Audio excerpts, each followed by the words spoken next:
Welcome back. So in the state of California, you are not allowed to go outside unless you're an elected official on the way to the French Laundry in Napa, in which case, totally cool, no problem. Not everyone's for this. Some people are protesting it. At least one person has thought of a creative, affirming way to express his displeasure. He is the actor Kirk. This month, he organized events that brought together hundreds of Christmas carolers to celebrate Christmas. Watch.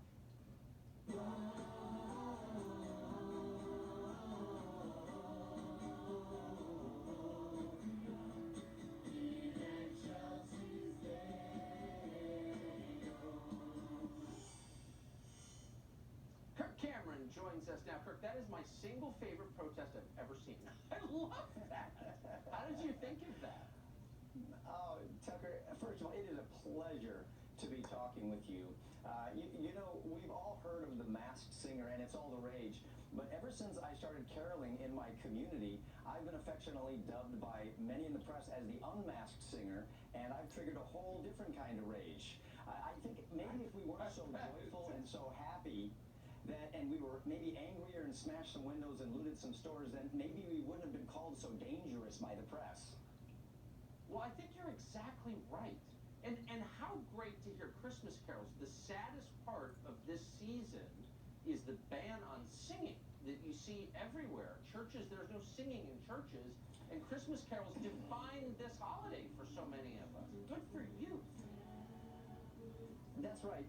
You know, it's devastating what we see, and I'm no Scrooge. I'm going to sing Christmas carols, but I also understand that I'm not a health professional, and so I look to the doctors at Harvard University, Oxford University, like Dr. Kuldorff, Dr. Gupta, the authors of the Great Barrington Declaration. If people haven't read that, you should read it. It's very educational, and they basically tell us that the lockdowns are causing far more harm than the virus itself. There is immunity in community. There is devastation in isolation.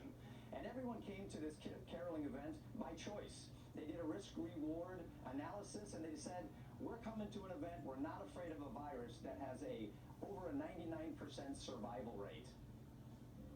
Amen. Well, I'm doing this in my house tomorrow night, because there's no church that's singing where I am, and we're singing at my house. I really believe in this. Well, Tucker, what kind of response did you get?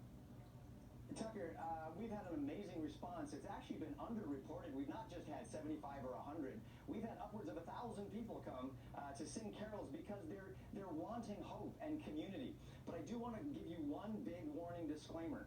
If you come caroling under a starry night sky and a candlelit lyric sheets, and you have the U.S. Constitution illuminated by those candles like we do, you might catch the hope virus.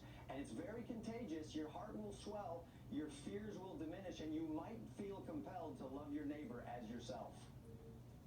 Amen.